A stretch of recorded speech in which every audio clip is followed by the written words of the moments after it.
Fortunately, that was just a 100% racing incident. Nothing could have been done there, yeah. If you want a definition of racing incident, there it is. Yeah, exactly. Look how much quicker he is in the braking compared to Ryan Walker. Much more confident on the brakes, and now trying to sliding through these GT cars. Go through, luckily, it seems. I thought for a moment there we were going to be coming 4 wide into the braking zone, but... That would have been amazing, wouldn't it?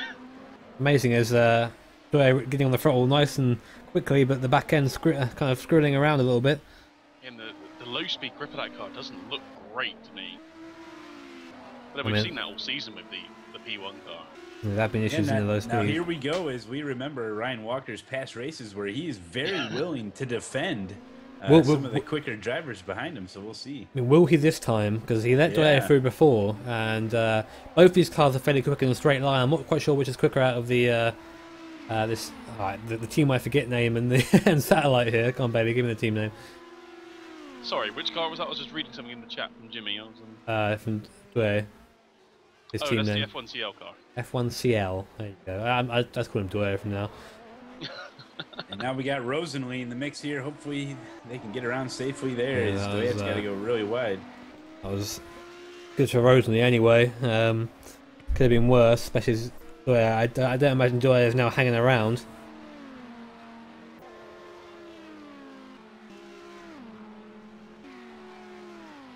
GT cars have spread out a little bit again. There's not much happening. We've got Janssens and Bonatti still fairly close, but beyond that it's pretty spread out in GT. Yeah, I mean, I think the closest battle on track is the one we're watching currently. Here it is. Again on the brakes, look, he closes in. For this last, we saw that Doyle was quick for this last section as well, so... Yes. Consistently in qualifying, even though, let's see, he was off pacing overall in qualifying, but his last sector was fantastic. It's like Camille Halverson just was overtaken by Vasilis there. See if we can get a replay of that. If replay tool is going to be nice to us. I'll watch this on one quick. There you go. Replay the event, please. Oh, Moreira's lost out in the second last corner. Moreira just did a perfect 360. Well, I'm watching Moreira now. Here we go. Style points, but he'll lose a position. Oh, I guess on the grass. Yeah, 360, but he does lose 2-3 positions there. Ooh, so yeah, definitely those guys were running pretty close. Definitely costly. As we go back to the how can we put this? The mechanical debate between Ryan Walker and Xavier Doye at the moment. Bonatti's off the track. Bonatti off, and Janssens takes position from that. And Ennis Doughty has made the move on Swozy. Swozy gets caught behind one of the DT cars, and exactly what happened to Doughty a couple of laps ago with him and Doye. He just pulls past in a straight line. He's just again trying to make a move that is just never on. And Doye has decided to go off-road. Really off-road. I'm not quite sure what he's doing out there. Yeah. Took the oval there, huh? He just lost it coming out of the second last corner to Doye. Yeah, watching it now. He lost the front, yeah. Christina as well. On the throttle too quick. So that's going to put him in 5th place. Now he has braking issues going into turn 1. Eddie Castina not doing too well, actually. Take a breath, calm down here. As you know he's got the pace. It's just a matter of keeping it consistent here. He's back in 5th now. I was going to say, Christina's having a good little run at the moment. Yeah, he's come back. He was kind of anonymous in the first half of the race, but now he's up in 4th place. He's had an interesting race so far, I guess would be the word to put it. Kind of rubber banding between places. But we'll take it on board lap here with Doye, and I'll let Malone talk you through it. Oh, really? Alrighty then. not on spot. Enjoy, my friend. As Doye is heading around, he's coming around that last corner. And he's going into the last section right now. He's going to be coming out of 12 and 13 as he tries to get a heck of a run out of turn 14 onto the oval as he comes up to the finish line here.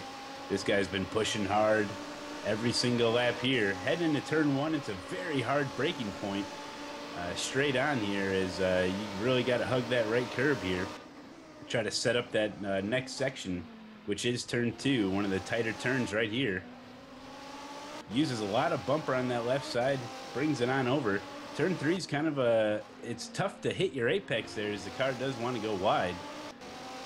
Coming into one of the tighter chicanes now as he pretty much goes full throttle through there, hitting all the bumpers there. These cars rely on a lot of downforce. As he's coming into turn 7, hard on the brakes here, as you got to get that car slowed way down. He's coming into some GT traffic here. Let's see how he handles that. Place to catch a GT car. Yeah, I tell you what, when there's really only one racing line there.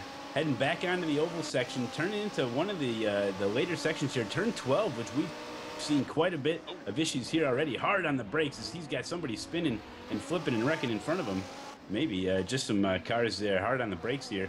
And as he's coming around 13 and 14, you want to get a really good run. Don't go too wide here, as that wall will give you a nice little greeting. As Doye turns another lap here with traffic. It's all part of the 8 hours VEC endurance race right here in Indianapolis. Thanks for joining us, everybody. And Stephen Bailey's here, Jimmy's here, we're all here, GripTV Nation's here to watch this crazy race, which we haven't even come into driver swaps yet, Stephen. How do you think driver swaps are gonna affect this race?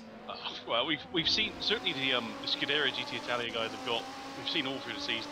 All of their drivers seem to be able to run at exactly the same pace. So oh my goodness me! We've just had a massive incident going down into the last 3 corners. 2 cars over and rolling and hitting the wall. Got a P1 off. Oh, Rosenlee's off. No, that's Jansen's. You got Rosenlee and Jansen's were in there. Oh no, yep, Rosenlee was in there. It looks like Rosenlee does not have a front bumper at the moment as he goes into the pits along with Souza. Oh man! Oh wow! Sorry, I've come. I leave for a second, and what do you guys do to the race? I've just come back to it watching. That's the most action we've seen. Ennis Daichi was trying to get around the outside of Jansen's, and it just. Oh, he's clipped the front end of the Lamborghini, which has gone round into the Target Racing P1 car, put them into the wall, and then Sousa's bounced off the wall into Rosenlee, which has knocked his front end off. Well, that's one way to gain a position or two there. Not how I would do it. Wow, amazing. Big, we see Rosenlee. Oh boy. Big development there. I mean, I don't think they'll be so upset because obviously they're already champions, but it's never nice to be taken out of a race. But that does mean that Ryan Walker has now been promoted to 2nd place in the P1s, and the CMHQ car is in 2nd in class. Wow, so a huge change of events here. Yeah, huge change of events as the field does get mixed up here. Ridiculous. Yeah, Jansen's. Morissette now into the pits, or coming out of the pits now is Morissette. So yeah, a lot of people affected by that. We might see some driver swaps maybe. They might take this opportunity to do it, have a long run, get a new driver in the car. Gonna do it, yeah, may as well do it now. And it's... Be interesting to see if any sort of penalty is handed to Ennis Doughty for that, because that was avoidable contact that did actually cause a massive crash afterwards. I mean, you can't give penalties based on what happened in the result of the crash, but you can give penalties based on what happened, and he did clip the front of that car and sent it spinning. So yeah, and as the pits as well. Yeah, Rosenlee's coming out now, but you said Ryan Walker got promoted to 2nd place. Well, that may not last very long as Doye is able to close that gap, and we're going to be seeing a battle for 2nd here soon. Yeah, Doye has very much benefited from this as well. We see him in the F1 CL car coming up to the back of Ryan Walker, and Ryan Walker's kind of been very nice, I guess, in regards to being overtaken. He's not fought it too much. Maybe that'll change now he's on the podium. That could very well be. Here comes the defending we've all been waiting for from one Ryan Walker. I mean, yeah, I mean now it's very hard to see the Target car coming back from this, but we've seen them do some awesome drives over the course of the season, so it's funny to see that both championship winning cars taken out in one crash. Yeah, and we see an overtake by Bonatti getting around Halverson. Went to the inside, made a good move, I believe, is what I saw. Just caught it. Here it is, have a look. Halverson getting a little bit loose actually, and Bonatti just driving around the outside of him. Oh, there you go, had it opposite. Nice and easy. But yeah, the GT car is still battling out, and look, Christensen wants to get in on some of this action as he's trying to track down Halverson.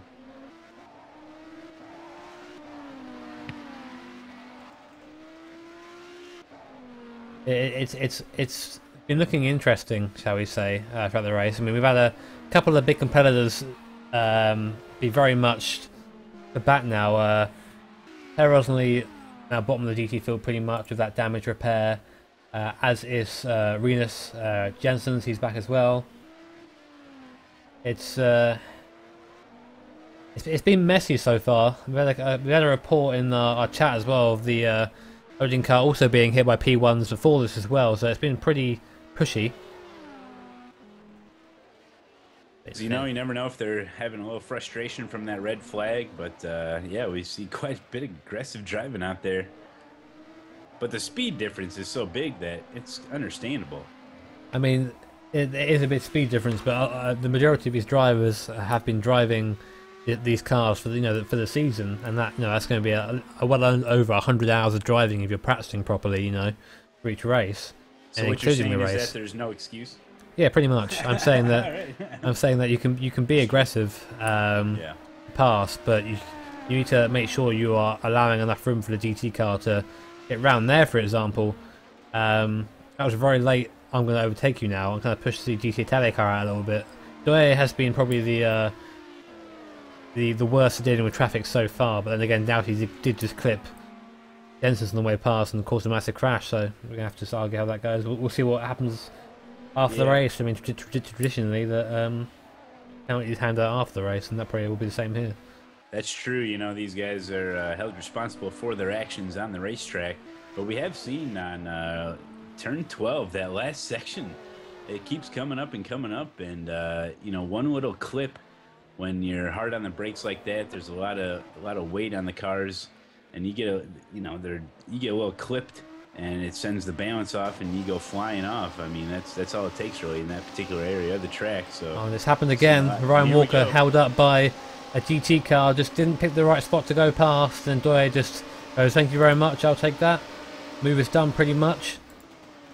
But Ryan Walker braking very late to turn one and saying, "Here we go." Ryan Walker is decided it's time to defend, it seems. I don't think he was happy with the way that turned out. Well, he's like, getting a bump there. Getting a bump from Doye into the braking zone.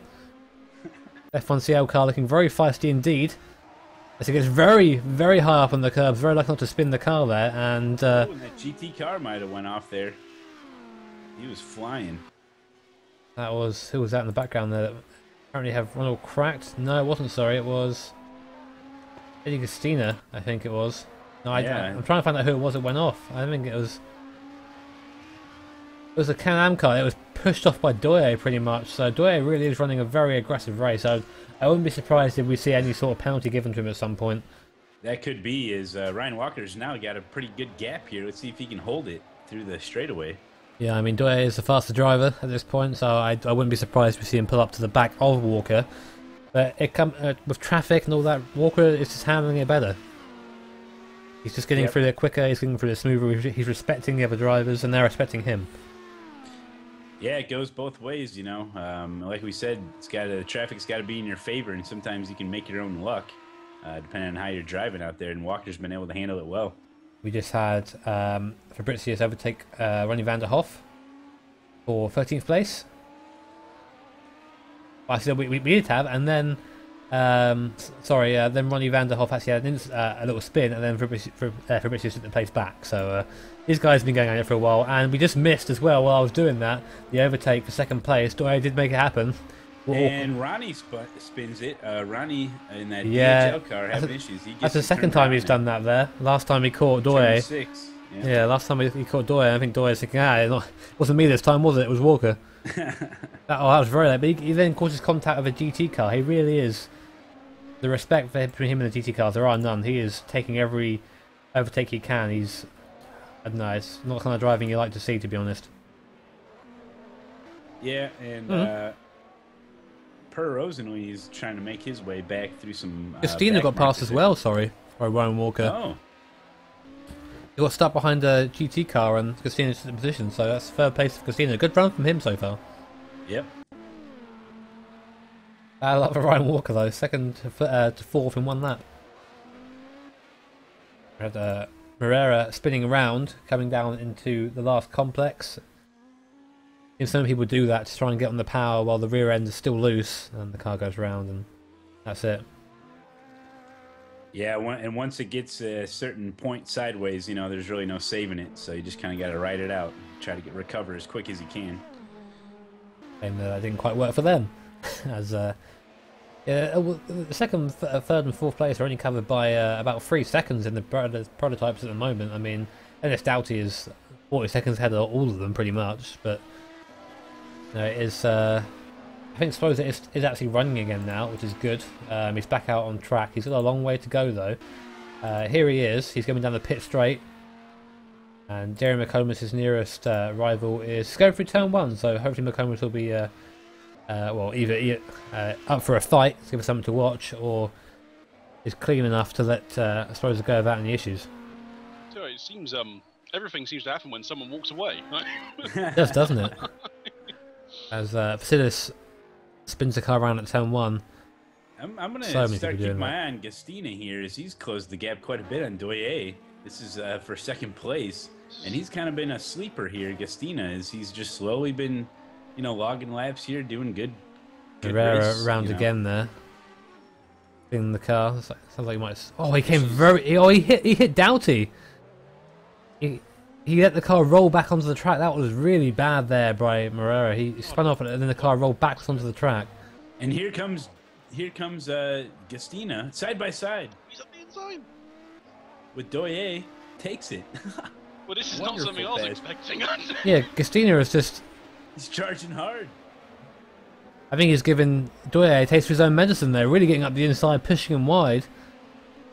That's second place. That's a very good run for Gastina right now. I mean, this guy was nowhere in the first half of the race. I think maybe he's found his right foot, hasn't he? And Doye goes off track. Doye again, he doesn't look at all comfortable in traffic.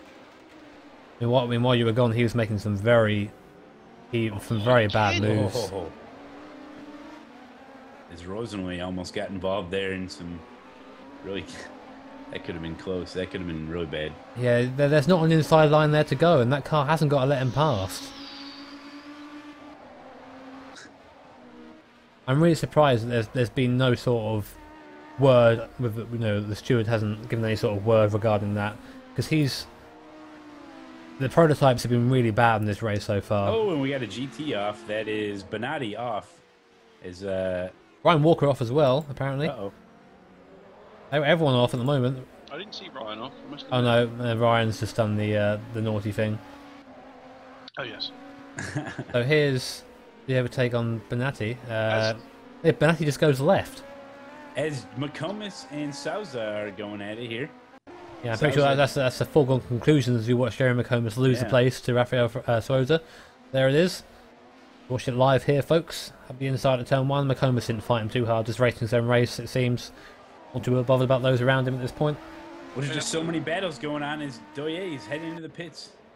Yeah, there he goes. Maybe time to get new tyres for Doye, maybe a driver swap, or maybe a penalty, you never know. Xavier Doye has received a warning for aggressive driving. There you go. Gastina's in second place now.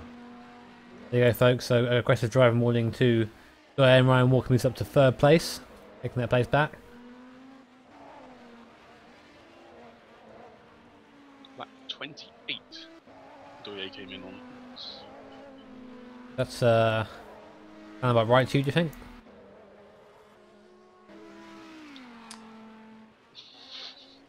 What do you reckon? I don't know. It seems a little early. The other ones are. We didn't see another P1 stop this early, did we? Normally, I don't think. No, I have a feeling there was a mouthful of food between me and that answer. There may have been. Yeah. Javier did get a warning. Mm-hmm. Yeah, I can't see the chat. That's why I have to rely on these guys. If I look at the chat, you see the chat. So the word has come down from Administrator Jimmy Allison that warning to Doyette for aggressive driving. Yep. So that's the penalty he's got to serve. Now we're looking at Per Rosenly, and well, not going well at all for them now, is it? Well, if if you could choose a race where it's going to happen, it's going to be the last race after you've already sealed the championship. But Yeah, I so mean, it's that's never it. to be involved in an incident like that. It's just none of your it's like your fault. It's so frustrating. I mean, the driver behind him is Vasilis. I can't say his second name. Sorts this. There you go. And he's coming around to lap. And it's sitting right in the middle of the track. Whoa! Some cars had to get by there. Christensen off, trying to recover. Here you go. Here's Matthias Grohl taking that 10th place from Christian. Yeah, just sitting there. Wow. Yeah. That was scary, I'm sure, for anyone to come across. And looking at you doing the same thing there, being, hang on, there's a car here. Luckily, Jesper goes off track as opposed to trying to spin it around on track. See, some of this action has been. I wonder if some of the drivers had a drink during the break. To be honest, it's suddenly all kicking off. Everyone's got the whiskey. As Ronnie in that DHL Audi goes around, we've seen that quite a bit here. As guys try to get on the throttle as quick as they can, but again, same place, isn't it? For it? Yep. Getting off track nice and quickly. How's the rejoin, Ronnie? I'm very good at rejoins myself, so we have to make sure. Yeah, I tend to get a lot of practice at those too. Guys, I'm going from there. Wow. Yeah. Action in this restart. It's been fantastic. Breathless and ruthless is what I'm thinking about. People are really taking quarter as they completely steal lines. As Simic car goes very wide, nearly hits the wall there, going through the last corner. That was so close. That was a buck clenching moment, that's for sure. As Dennis Doughty comes through in the lead. I'm sure Per Rosenly is showing some sort of sign on the way past. Probably not very friendly. Dennis Doughty was the one that caused the big crash that caught up Per Rosenly. Yeah, Rosenly had to go to the pits, got that front aero package put back on, fixed up, so he's looking all right out there. Mm-hmm. We'll see if there's any lasting effects from that crash for that car. That was a pretty big hit. Yeah, a lot of duct tape on the front of that Odin car now. Oh, yeah. So, if anything, it'll be faster. Duct tape is the best. Oh, for sure. It's doubting the drag values of duct tape are well known. Yeah.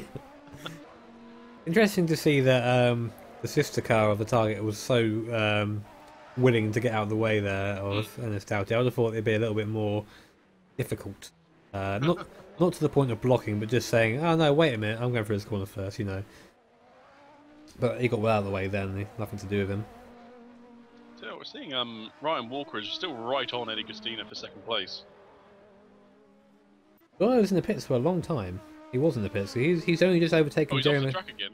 He's only just overtaken Jeremy McComas. And now, yeah, they're back again. Yeah, well, I'm not surprised. See how late he tried to brake that corner? I think that was a bit of a... He had a warning for aggressive driving. That was exactly that. He came up to that corner a million miles an hour and just smashed the brakes. I mean, McComas was well out of the way, luckily at the time, and that could have been another collision. And Christensen's off track again, and John. Christensen... Again, it's not the car not turning in for the last corner, it seems. We've seen a lot of GT cars struggling through the last corner now. It's this whole last section, the big braking section, is really difficult for these guys, it seems. Yeah. We'll just do the same thing, and now Doyer has now overtaken McComas. I'm sure McComas is getting well out of the way of that. Don't want any part of that. You know? Yeah, and Ryan Walker's catching up now in Gustina here. His battle for second.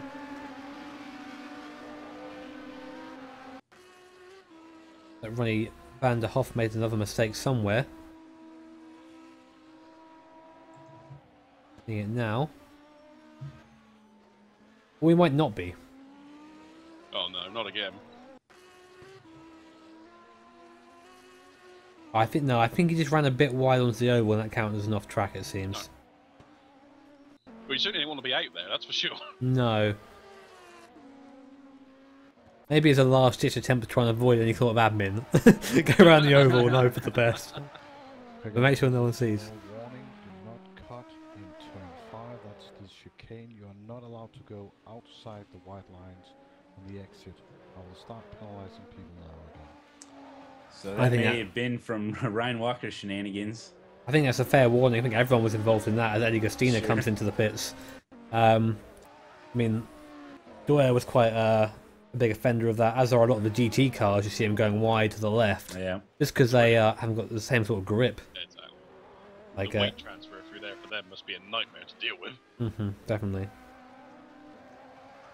So we've got Benatti right on Matthias Grau now for Tempo Grau. See if we can get a camera on that. One of our GripTV interns around the course. Big thanks to them again. Yeah, no doubt. We've been through many of them. They do risk their lives, and yeah, well, sometimes they lose that bet. The GripTV intern motto is expendable but commendable, and yeah, they all live by that. So good to have them there.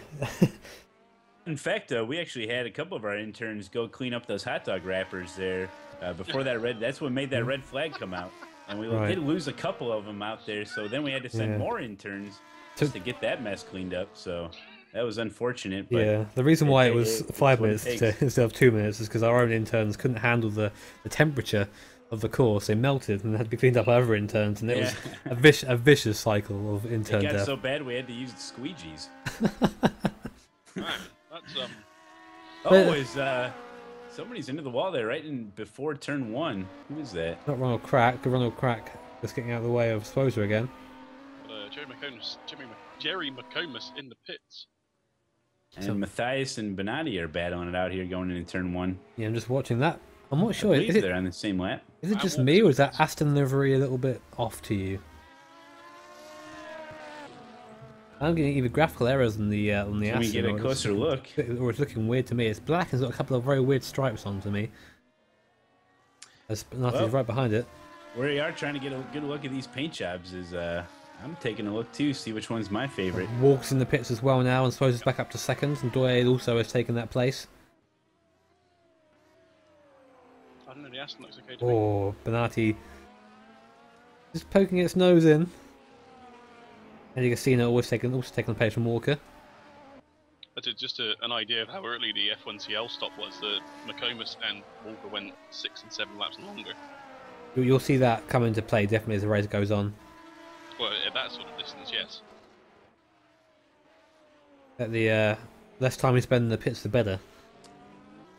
Mike Hirschon out now. He's out there. Mike Hirsch taking over, and the Allen in the car as well. So the Allen, I believe, taking over for Ryan Walker. And Mike Hirsch from Jerry McComas. Run at the same sort of pace as Walker. I'm sorry?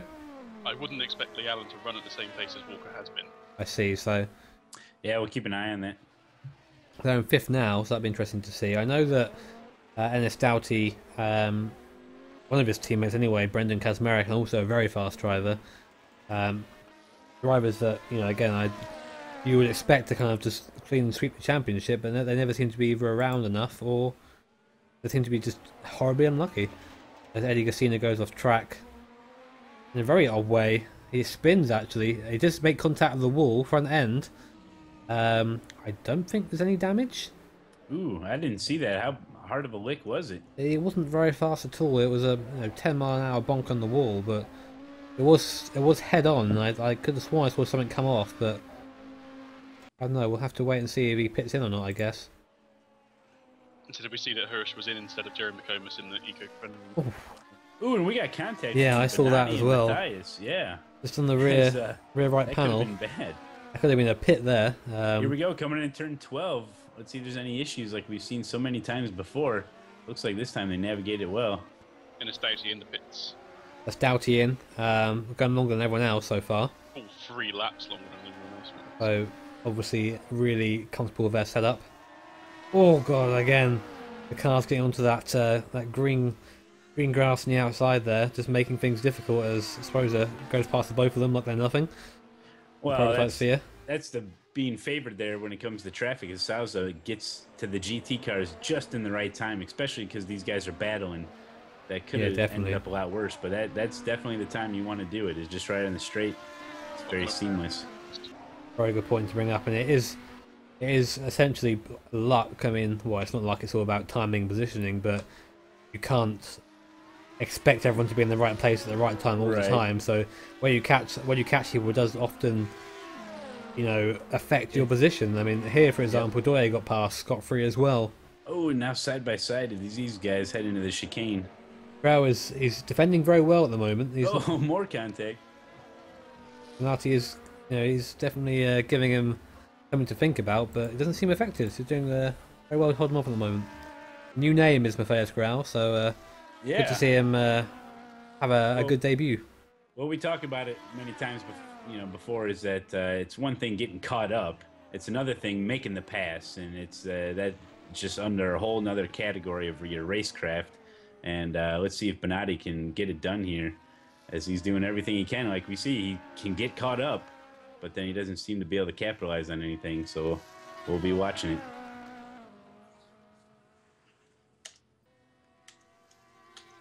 Right.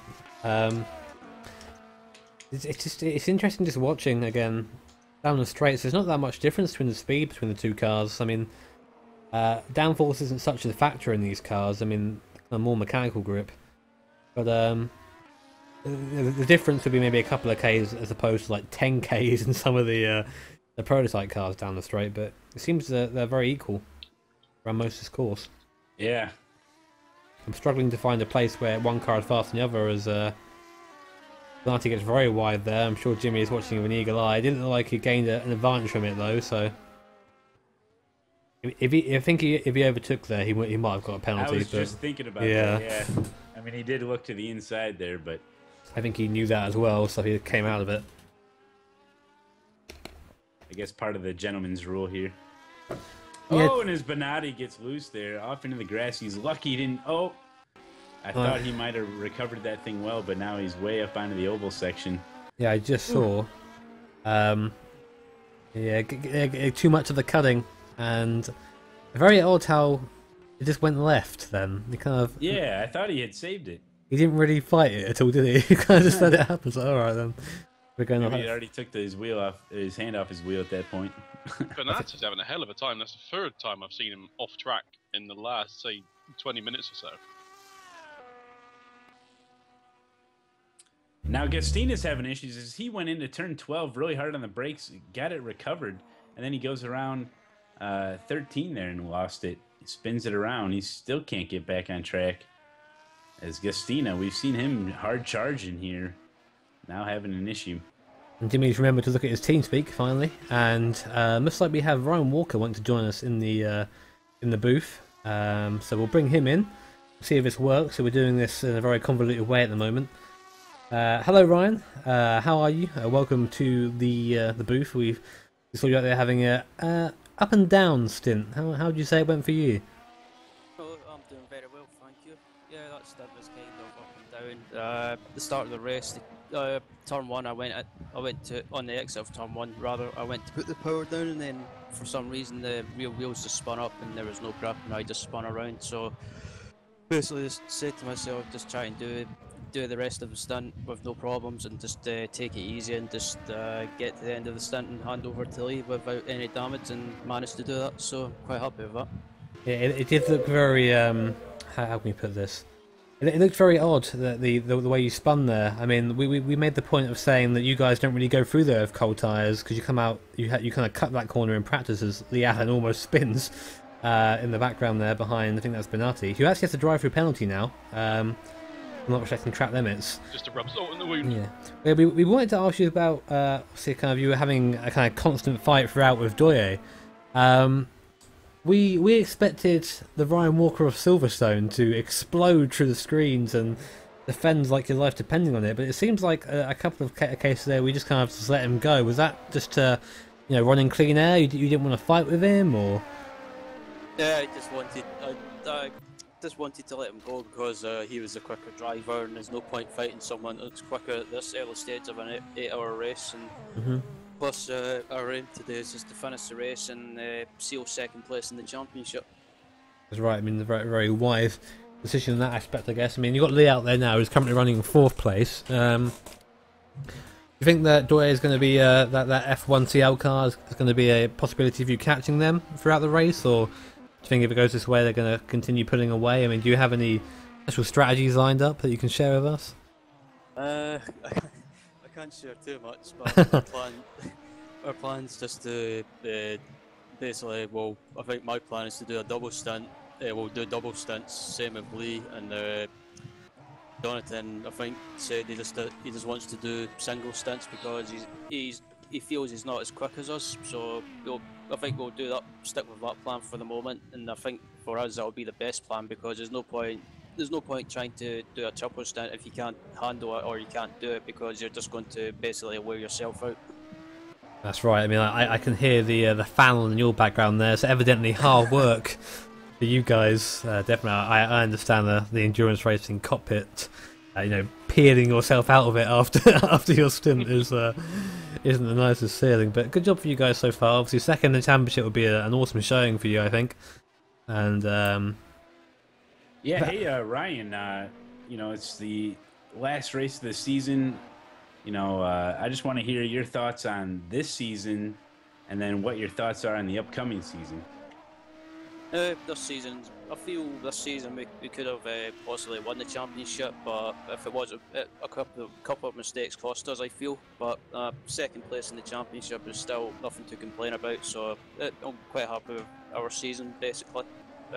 Next season, I think our plan is to enter LP2, and if we have enough drivers, try and enter a car, or enter a team and a car rather, and GT and we're basically just looking forward to next season and see what we can do. Season 7, very hyped at the moment. We're looking forward to getting to our prototype cars once Alice stops messing around and does them. Make them, damn Alice.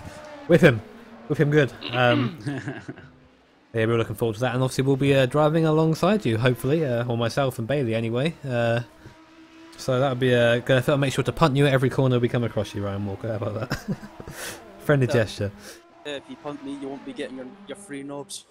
There you go. No getting knobs from Jimmy, but fantastic. Well, we wish you the best of luck in the rest of the race, and a big congratulations. I think second is already a foregone conclusion for you. You've already come second already, so from our calculations anyway. So congratulations on that. Big thumbs up from us, and can't wait to see you guys next season. Thank you very much. Yeah, thanks, Ryan. Fantastic stuff. That's Ryan Walker from Satellite Racing. We're watching his teammate now. Quickly on Bonatti, he had the drive-through penalty, but he also came in and lost the rear end of the car, slowing down for the pit speed line and hit the wall. So just to rub even more salt into the wind. Wow, an absolute nightmare. And just watching him going over the track limits again, but he really slowed down. And I think he knows he's being watched now. I wanted to quickly point out something that I was just messaged on TeamSpeak. I think it was from one of the R4R drivers. We said that Ennis Doughty may have caused the incident between him and the GT car, which caused a big crash for everyone here. It's Joseph Madrak. Said to me, I want to point out the GT car clipped Ennis's rear quarter and spun. Ennis gave him the entire width of the track. From our perspective, it's the racing incident, if not the GT's fault. So, interesting there. I need to look at it again. The angle I saw, Ennis Doughty was outside the white line and was trying to get back onto the track. So I'm. Yeah, I mean, we saw it once. Obviously, we gave what our impression was at the time. If we saw it again, maybe that would change. But that's both sides there for you guys, so we can try and remain somewhat objective. We'll try to anyway. As I think Per Rosenly tried to make a move on someone there that made a mistake. Here you go. Per Rosenly tries to go up the inside of Ronnie van der Hoff there, and then just outbrakes himself for the corner. This is a different sort of driving from Per Rosenly now. He's comfortable running on his own usually. He's not enjoying this. Well, I'm not sure he's had to do this at all as he gets season come back through the field. No, it's not something that he's familiar with. It's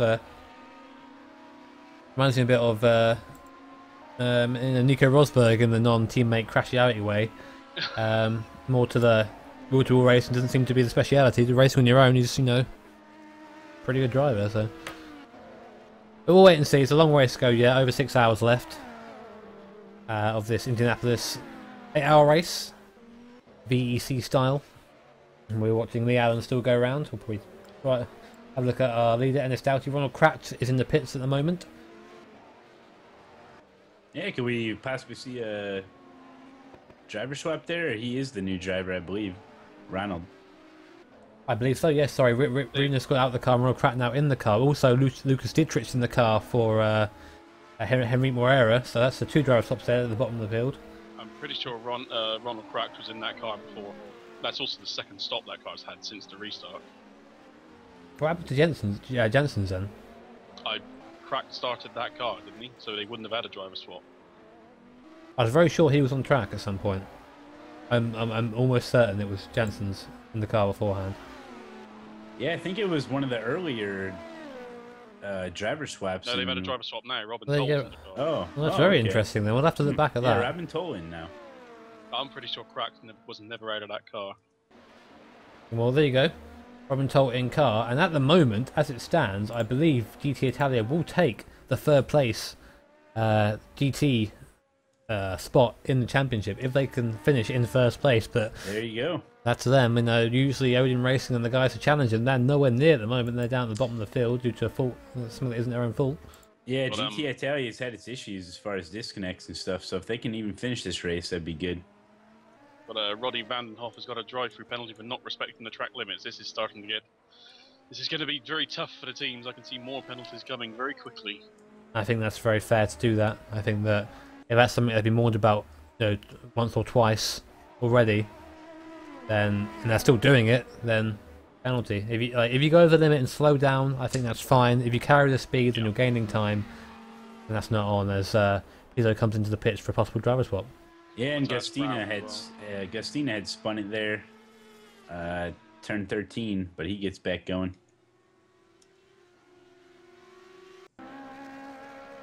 Yeah, Matthias Grau in the pits as well. Yes, Christian picked up a place. These are the first of the on-schedule GT cars to pit so far. Running a very long time then, aren't they? John, yeah. Well, we've seen them. They've certainly run over an hour at every race so far. This is Fabricius as well.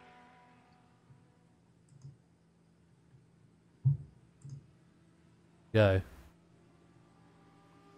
See, very, very calm down the pits there. The visibility cloaks worn by the pit crew, very, very convincing. But the car's back away again. Pizzo is still in the car. Another stint for him, it seems. Seeing Jerry Elbs get into the PRL Racing Aston Martin Vantage. It is indeed, and here he is coming out of the pits now. Getting a little bit squirrely. I think he's still got that limiter on. Kim Lennart is in for John Fabricius in the TS Racing Lamborghini as well. There you go. The driver swaps are plenty coming on now. Kim Lennart. Now, is Kim Lennart a he or a she? That's an interesting question. I do not know. That's a question we'll pose to the admin and the chat. Kim Lennart, male or female? Thank you very much. I must say, unfortunately enough, sim racing is I guess a sport, you can call it, dominated primarily by men. It's also very refreshing to see a female driver, if that is the case. If not, then I'll shut up, and then we'll get back to normal. But Ronnie Vandenhoff in the pits as well. And Rafael Sloza, nose to tail now with Doye, and this is for 2nd overall. And then they're actually behind Kim Lennart, as she gets out of the way. And behind them is that's Eddie Gustina, but that's not for position. He's in 4th. He's a lap down. Jimmy Allison says very much a male. Okay, there you go. There you go. Where are the women in sim racing, eh? Well, it's a shame that we haven't got the Weasel car here. I don't know whether they've had issues or not, but they're on here. We've seen them most of the season. With Susan Boyle and James Bowders driving that car. How do you guys think that this track differs from some of the other tracks that we've seen? I mean, this track does have its difficulties, but what do you guys think compared to what we've seen thus far throughout the season? Wait a minute, I've just seen Doyle disappeared Yeah, we again. did just see Doye went off the track. He's I back just running I now. just missed that. Sorry, we'll get to that in a second. What happened? What happened here? I want to see what he did. So he went off track. Oh, he just got a wheel in the grass in braking, and then That curb is I've had issues with that curb as well going into turn 3 into turn 4, and it really, you got a rear wheel on that curb and it will turn you round. I don't know why, but it does. well, back to the question that Malone just posed. I mean, this version of Indianapolis is not like anything I've ever raced before. I've never raced it before, and it's very interesting because it's a track that commands very high top speeds, because you have a big straight. There are a couple of instances where you can get up to quite quick speeds, but then the braking zones are important. There are a couple of sweepers as well that you need to have decent downforce for, so it's quite an interesting track to get set up for, I think, which is why we're seeing such a variation of setup beyond with the P1 cars, and it's more apparent in those as opposed to GTs. As Doyle again makes a very late move in one of the GT cars. It's just not understanding, I think. Yeah. In your first races in a league, you really, I know you want to be competitive and you want to do well, but just take time to get to know who you're racing. I mean, you need to have the respect for your peers, otherwise you aren't going to last very long. It's very easy to say that, I think, because Lucas Bonatti off track. That's him making a mistake going down to the last part of the course and just going wide. And Dietrich's also has spun around, and he's done that a couple. Well, this car has done that a couple of times here. Just having really this kind of mid-speed corners, having real issues keeping it going. Oh, we've seen the Target racing Audis have been in the wars for a lot of the season. Yeah, I think Le Mans was the I think it racked up the most kills there. Yes. We have Jerry Elbs getting off track again in that Aston Martin, just getting to break, it seems.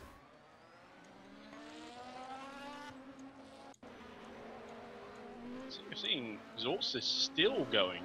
He's on his 45th lap now. Not only that on fuel, but he's running the soft tyres. Wow. You have to wonder, unfortunately, a car that has not been above 8th place, I think, above second to last, third to last at all this season, now running second and running very long with soft tyres. You hope that my suspicions are not there. Pace. Peter's done a 25.5. He's done quicker than Daniel Pizzo so far. This is very impressive. I hope it's impressive. Now he's doing 27s, 28s now though. So well, 26.9 last lap. But maybe just running the tyres out. I don't know. I don't know if they last this long. Ooh, and Gastina off, spins out there. Tries to get it back on. These guys got to be careful. We've seen a lot of spin outs. And most of the time when they do recover and get back on the track, there's nobody really coming around. But these guys got to be checking their meters. This Make sure they're not pulling out in front of somebody. It looks like Christina has just fallen back into that kind of mentality he had in the first part of the race, where he just, I don't know, he just didn't have it together. At the start of this of the restart, he was really making headway, and now he's just falling back again. We have an overtake. We have, well, it's an overtake. Luke Bonatti in the pits, and Ronnie van der Hoff not in the pits. So there you go.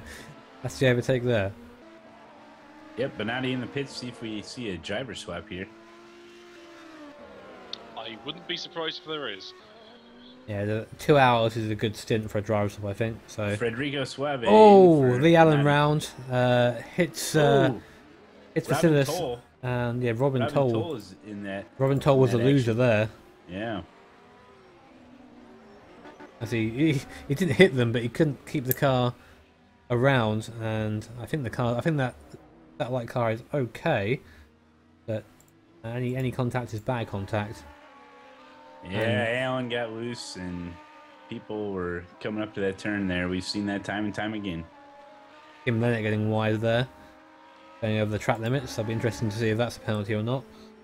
Interestingly, between the we've had the 60 Scuderia GT Italia Ferrari go 3 laps longer than its sister car. Jimmy Jewel Halverson just spun. It's also kicking off again, isn't it? Yeah. Yeah. Fight! The fight has begun, ladies and gentlemen. Yeah, I think that Doye is now going to be pulling back from Souza, and he has been. I'd expect him to, yes. And Ronnie Vanderhoff in the pits there, DHL Audi car. See if there's a driver swap there. Impressive that Souza is now back into second place. Shows you the pace of them, doesn't it, really? They had a big incident and everyone now is pitted as Vasilis goes round. I think those tyres have had it now, Vasilis, you need to get back in the pits, mate. So I was wondering if this was going to be the drive-through for Vandenhoff, but he's stopped in the garage. There's only 4 laps since he stopped, so... Vasilis having real issues getting going again. He didn't spin the car around, he tried to turn the car around by driving it in a circle, and then he spun again, so he's lost 2 places there, so that's really not ideal. Vanderhoff still in the pits, is he? Yeah, I'm watching it here. Looks like maybe doing some damage control. Oh, he's off and away. No driver swap. Ronnie Vanderhoff still out there. No driver swap. Yeah, I tell you what. Well, we say that, but then obviously we go back to Odin Racing and the fact that you split the race in half and go, I'll do that bit, you do that bit then. And then, you know, 12 hours each to do it at the mall. Thanks. I wonder if he came in thinking he actually had a stop-go penalty, as he nearly loses it out of turn 2. If he thinks he had a stop-go penalty, but he's actually been assigned a drive-through penalty, so I don't know. Oh, so he was given a penalty then for that off track there, so... Vandenhoff did have a drive-through penalty, yes. Didn't see that, unfortunately, but Jimmy very much making the rule absolute as Vasilis spins again. I think the tyres have just fallen off the cliff now. He needs to get that car in the pits. Vandenhoff's car was overheating a little bit down one of the straights. I was just going to say, something's going on. Yeah. I thought it might have been a tire issue, but could be overheating as the sun is blazing out there. Mike Hirsch just having issues. Managing to stop the car from spinning, but losing time nonetheless. I would have rejoined on the oval there. Mike, I wouldn't have stayed on the grass myself, but each their own, I guess. I guess that's probably in the briefing somewhere.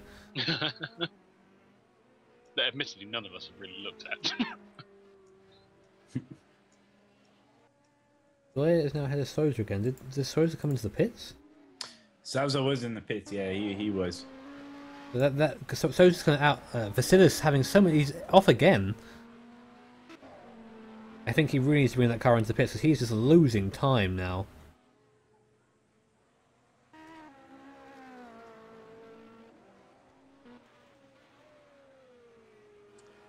Maybe let's see if he does come in here. Maybe he heard me saying he was doing too well and decided to spin a couple of times.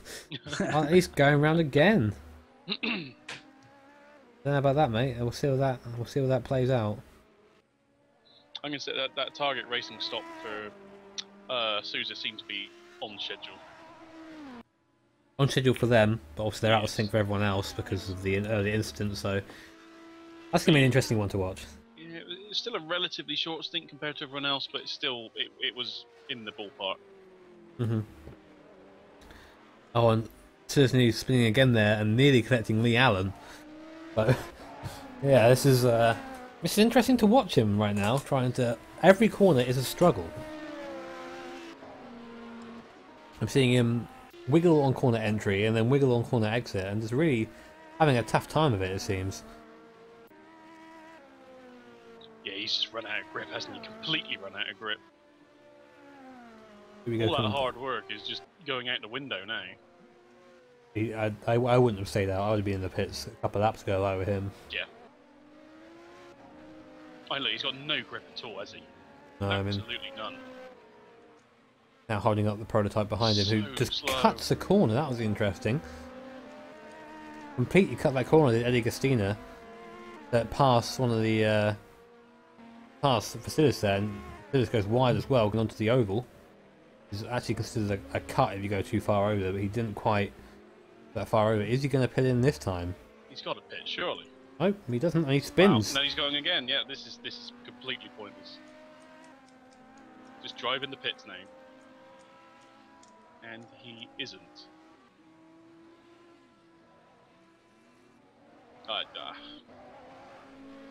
Very interesting. It's nonsensical now. This really is. This has gone from a very good drive to a very bad drive very quickly. Yes. I mean, again, Vasilis is a new face here. Lack of experience, maybe? I don't know. I mean, I don't know, but this is... It's so obvious your tyres are knackered. You've got to come in. This is... I mean, you're losing so much time. This car is not pitted yet. And there he goes. Again. Yeah, this car hasn't pitted yet. Oh, it's done 2 hours and 15 minutes nearly on the same set of tyres. Look at him, he's... No. Hang on. You see, he hasn't pitted yet. It's done 1 hour and 14 minutes. Oh yeah, sorry, No, apologies. we've had the restart. So. With the restart, so it's an hour and 40 minutes of the same set of tyres, and it's just, look at it. Soft tyres at that, and it's just knackered. Just can't handle it. It's getting to the point now where the car is actually dangerous. If I was again, I'd maybe say come in the pits and change your tyres. if I were the team manager. I think it's the sensible choice right now. Yeah. What are you doing there? He just drove onto the grass there, it looks like. Maybe some real world distractions too could be playing a part. Maybe it's a ploy by the sponsor to get some airtime. It's working very well. This is his 50th lap now on these tyres.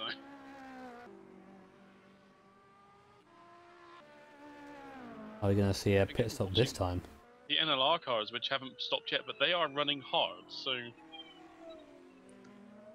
And I think the caps are after Vasilis here, trying to get there him you to go. pit. Finally, he pits in. Escort him into the pit lane. Oh, whoa, we had Finally. an incident with Hirsch and Sousa down to turn 1, I think. I'm watching it now, and with Hirsch, he's just dips out. Well, that was... I just ran into Dennis Morissette. That was a Dietrich is off. 100% Hirsch fault there. Just decided to punt, or tried to punt Morissette, and apparently the GT car's heavy in the prototype car. Lucas Dietrich was off. He's back on up to race pace now. That was unfortunate for him. It was kind of near where that other incident was, but now he almost loses it again, heading through 12 and 13. He's could have some issues with those tires as well. Lucas Dietrich, though, is that's a fresh driver swap recently. Yeah, he didn't get in the car too long ago. It's been about 20 minutes he's been in the car now. And this Audi has just been struggling in the slow, well, kind of not the slow speed corners, the kind of mid speed corners, it seems. Yeah. We'll see it here. We might even see a little wiggle here. Having driven this Audi on a couple of public servers, on similar sort of corners, mid-speed corners, it's really not the best route at all. It's not looking like it is at the moment. I mean, it's just dropping base now, being in the pits. He was second in class, and he is now. Oh, and Jay Eklund's now in the car, who's not as quick from memory. Eddie Castina off the track again. That. Yeah, again, making that similar mistake again. And Van der Hoff spinning around at the last corner. This corner has been a nightmare for the DTs, it seems. People just... So many DTs do that. It's such a clumsy section as well. Oh, we're getting some lighting errors now. Everything's turned dark for a second, and we're back, and we're not, and we're back. I love when that happens. It's probably my favourite thing. Yeah. And Dietrich's in the pits now, just about making it, as someone keeps turning the lights out. Up to someone else. Also got Halverson in the pits as well for the first stop for the #1 NLR Ferrari. Meanwhile, top of the field, and it's Doughty expanding his lead now to 52 seconds.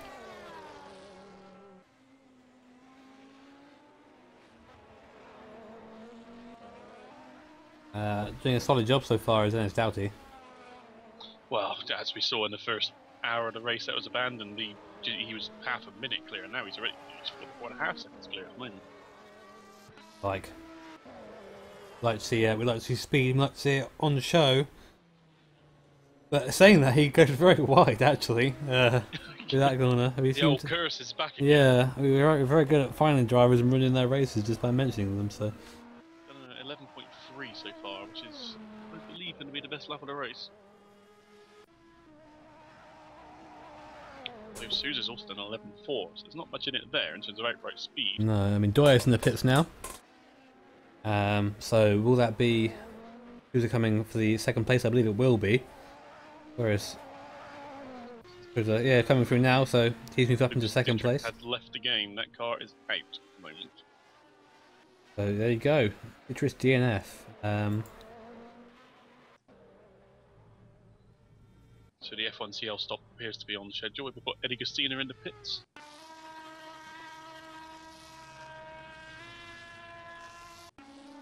Yeah, and Ronnie van der Hoff off track again. That is an early stop for Gustina, I believe. Only a 25 lap stint for him. Interesting to see all these strategies playing out. People better on tyres than others, it seems. As we've got Schroeder now just slive his way through traffic. We've got a driver swap in the F1CL car with Badgie getting in. That's Badgie in the car now, taking over. It's apparently messed up my leaderboard. Interesting.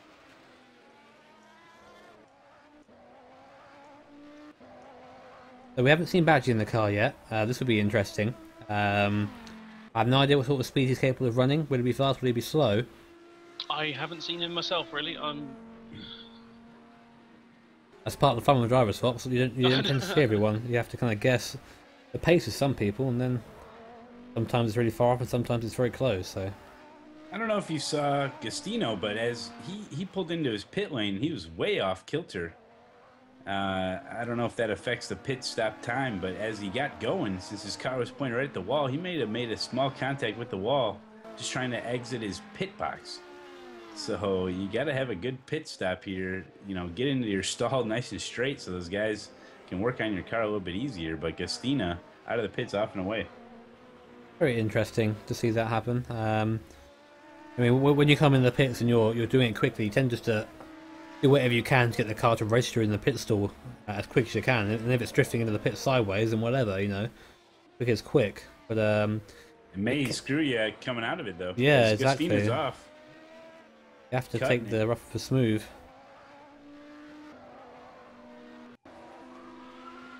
Per Rosny going past Christensen as the police come again to remind us that all live honest lives.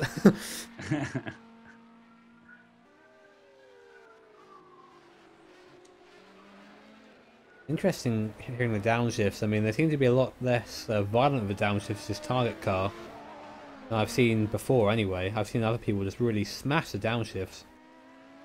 Well, we see a car blow up the one race from downshifting error. We saw a 5-horse car do it, funnily enough. It was a mistake though, it wasn't a downshift. They hit the downshift button by mistake on the straight. Same as the NLR car did as well. That was at Long Beach, and they were leading, I think, and then they decided to turn their engine off in the most spectacular way possible. Yep. Well, that wasn't good for them. Jesper Christensen in the pits. Christian in the pits, and NLR have been very anonymous this race. I'm not really seeing them. They've been kind of 5th and 6th for that kind of area now. Currently, they are in 4th. They've run longer than anyone else on fuel. I mean, Christensen's done 53 completed laps. Maybe running a strategy that we have yet to see. Maybe it won't. We'll have to hear it pans out. Here is one of the Northern Light cars, Jimmy Halverson, number 1 car. Robin Toll turns it around there, turn 12. Robin Toll. Seen that time and time again there. Yeah, it wouldn't be the first time someone's gone off there, so we'll leave that replay. I think I'm bored of seeing that happen at the moment. Yeah. About the same result. Pits again. Who's that, sorry? Vandenhoff again leaving the pit lane. Well, we did see Vandenhoff. Was there a penalty given? Yeah, he did. He had that drive-through penalty, but again, he came in not that many laps ago. I don't know what that's about. We saw him go wide again. He's not been given another one since then, though. Oh, okay. Wow. Okay, that was interesting. I just saw Eddie Gustina have a very fun way of going through the chicane. Here it is. He overtakes the Audi and then tries to just cut the chicane. That is odd. All right. as Kim Leonard here gets it all wrong and he just gets it onto the grass, so bad luck for that. But Emil Halvorsen's still in the pits as Pergovitz comes past. Oh, sorry, Emil Halvorsen has just pitted in, apologies. Ukazitra is still there as our one and only DNF. We haven't seen if anything's been said about that yet. I'm not sure if it's just a permanent DNF or something's gone wrong on his end, but no rejoin attempt made, I think. Vinny Costina's just been given a drive-through penalty as Badgie spins behind Robin Toll as Toll comes into the pit lane. Wow, so everything's kicking off now. Penalties are plenty. Yeah, these guys are really bending the rules here, to say the least. Jimmy Joe Halvorsen's also in the pits again. Yeah, we just saw him come in. Well, it was we were watching him. He came in on that lap. He only came in before that, 4 laps earlier. So maybe issues, maybe a tyre not changed. I don't know. It's difficult to say.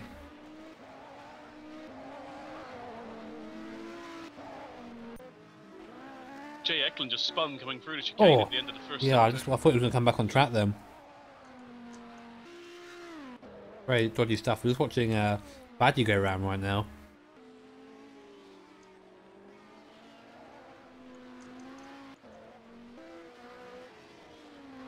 Just received news that my fiance was sent home from work. She is ill. Yes, so hopefully she's okay. Fingers crossed. Broadcast. I guess.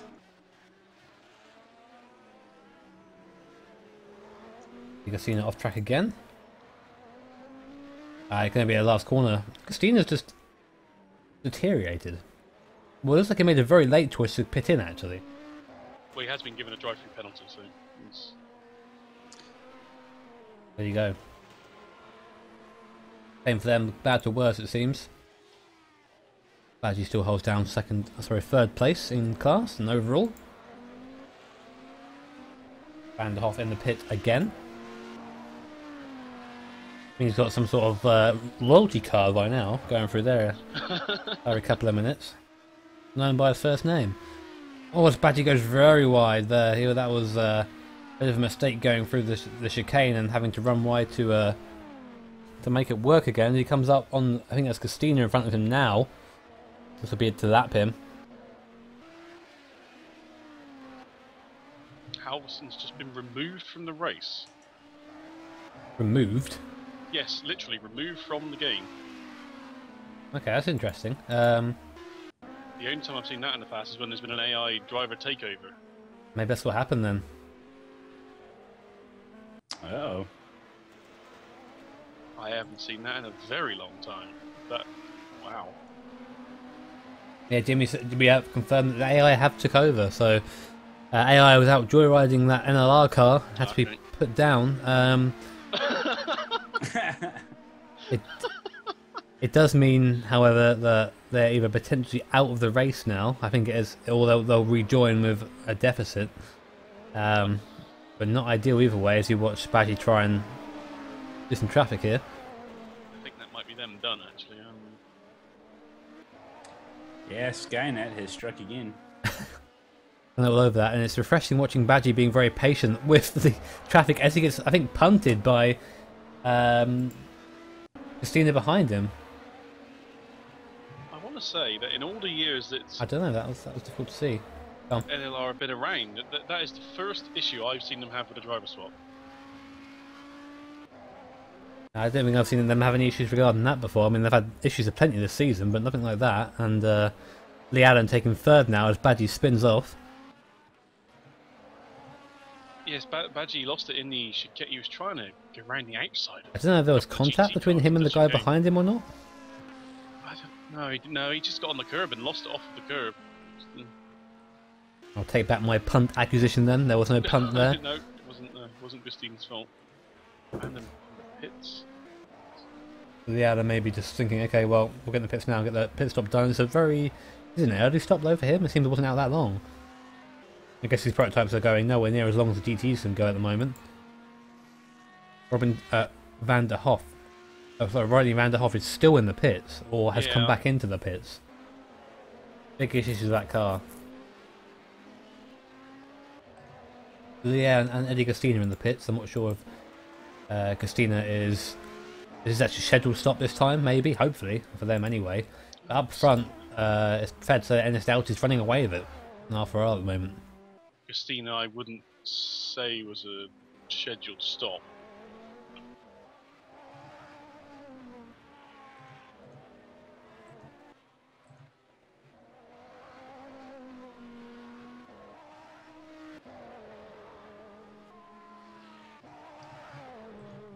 Lee Allen, I think, is. Okay, then we'll definitely wait and see. Lee Allen is out. Mike Kirsch also in the pits. So Badgie now inherits third place back from Lee Allen. How long will that last for? Badgie doesn't seem to be. I haven't really kept an eye on his lap time. Doesn't seem to be quite as aggressive as his teammate. Seem to be doing okay regardless, as we see Ennis Doughty negotiate turn 1 and 2 very well. His pace has been okay. He's had a couple of laps where he's had incidents, but his pace is okay. Like he's done some 13s, 14s, but also there's a 24 and a 32 thrown in there. So.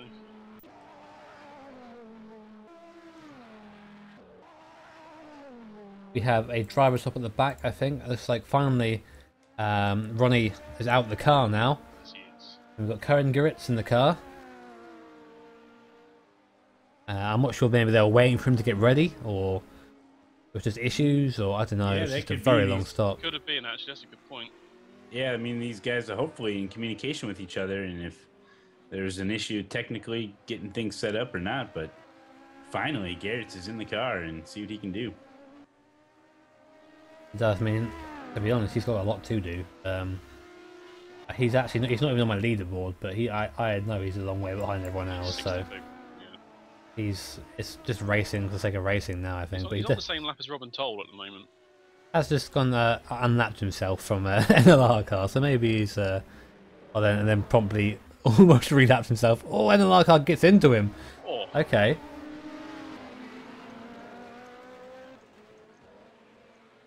That was very interesting. Now we've got some prototypes in the background there. That's the leader and the satellite racing car. Well, and it's started going between the both of them. Going, come through. And that was very cut and dry by Ennis, not taking any prisoners, it seems. Oh! Oh, I just saw that big contact between Lee Allen and someone else in the background. We just missed that off screen. I think Lee Allen got a little bit loose going to the corner. New driver Garrett's was involved in that. I believe that's who it was. it looks like Lee Allen just He did, braked yeah. himself into the left-hander and then lost it into Garrett's path. And he Lee got a- Allen's still struggling to get recovered here. Yeah, I'm watching him now. He's... Wow. No grip on this grass here, it seems. Absolutely nothing. It reminds me of the runoff at Turn 8 at Istanbul back in Season 5. That was awful. More issues for Lee Allen as he clips one of the GT cars because he was off again. Oh. Here it comes. Yeah, we're just watching it now. He goes off again. He just too fast into the corner, goes off the Yeah. track. Tries to rejoin and, yep, clips the GT car. I think it's a TR racing car, TS racing car. Yes, And it was. Wow. Lee Allen having a well of a time out there, it seems, but...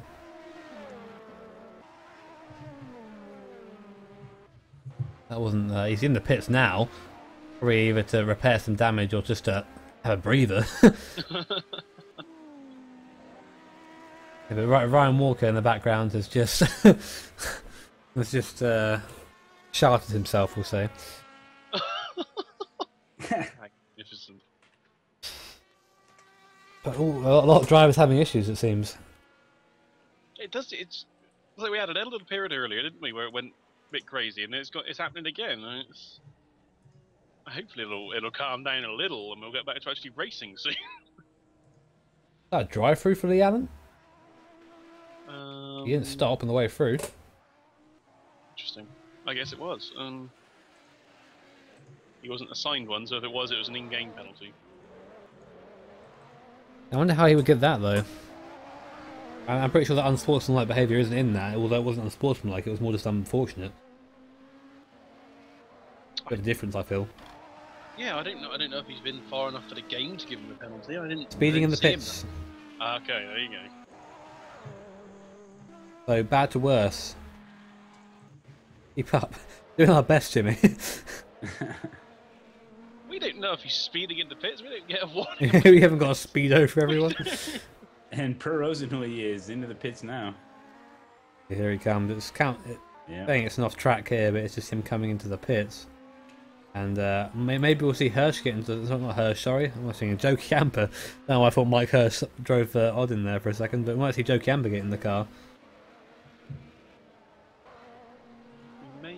May do. I guess we'll see.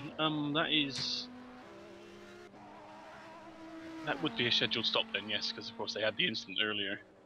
Yeah, they're kind of similar to the target car in P1. They're off schedule with everyone else because of the incidents they had to suffer and come into the pits and get that sorted out. That was 46 laps for Rosenleaver. When he pitted, he was in third place. So we'll see how Pretty impressive. We'll see how long, you know, what way he comes out after the pit stop. But you know, there's still life in that team yet. I think he'll come out in 4th or 5th, one of the two.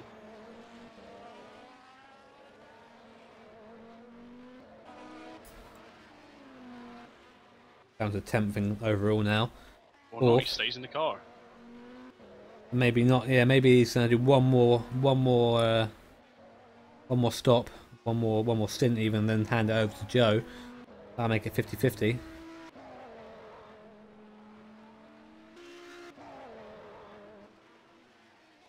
Ennis Doughty off track? He's in the pits.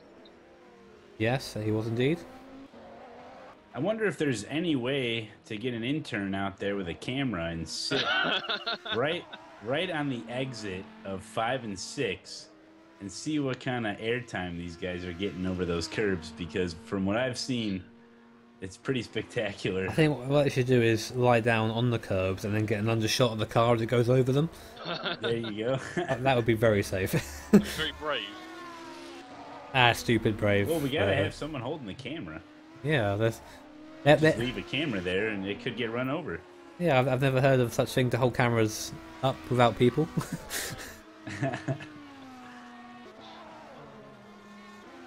That stop for Ennis Doughty is right on schedule as well.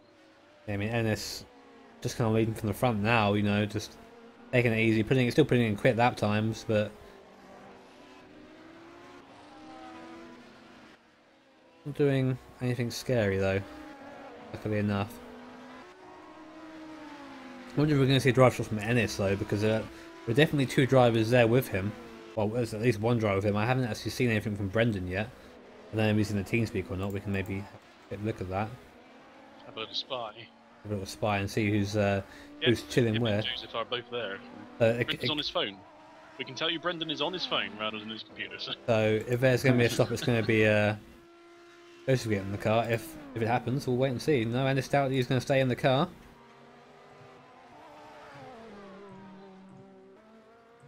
Bad how we get the pit. I get him out of the pits. The warning goes away after he's half around the track.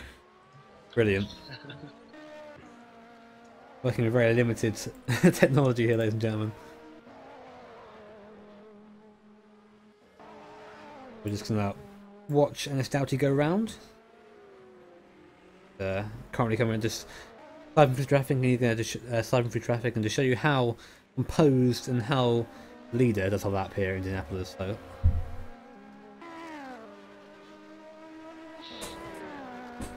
We don't know if we've got any particularly close battles on track. Yeah, the guys are just logging laps at this point. You know, a lot of these guys, they just had their driver swaps, so they're probably just getting into a rhythm here. Yep. And just trying to do their part for their team and just be able to log those laps consistently. Haven't seen any too big issues on turn 12 recently. I'm sure that'll be coming up soon. We've got a lot of GT cars obviously on fresher tyres now, and it should be a little easier for them. Although we have Federico Suave catching Dennis Morissette coming onto the pit straight now. I'd imagine with that, we know the pace the Scuderia GT Italia guys, so I think he'd get that done for relatively quickly. Yeah, it could be. Let's see if Morissette is going to be defensive here.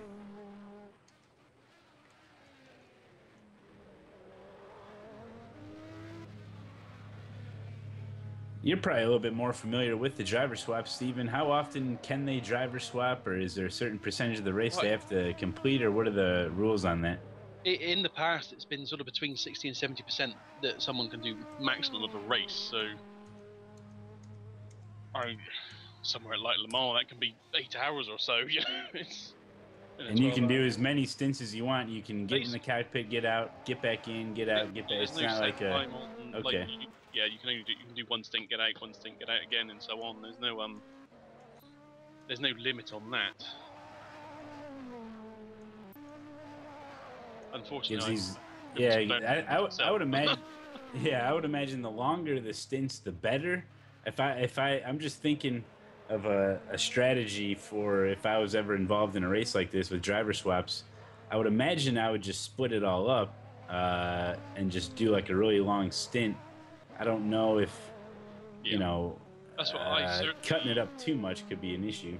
Yeah, from my experience, it's, you know, the longer you're in the car, the more rhythm you can get as well. The first stint in these races can go by so fast, and you've not even got used to the pace of the race or anything yet. And it's, yeah, I always can imagine doing a triple stint mostly, which was just over 2 hours typically, in the old mod.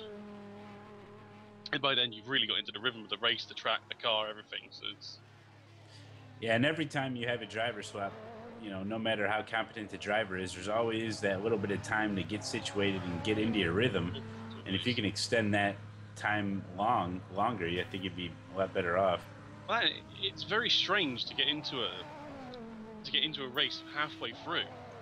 It's such a strange feeling to know you're actually... Okay, I'm not practicing. There are other cars going round.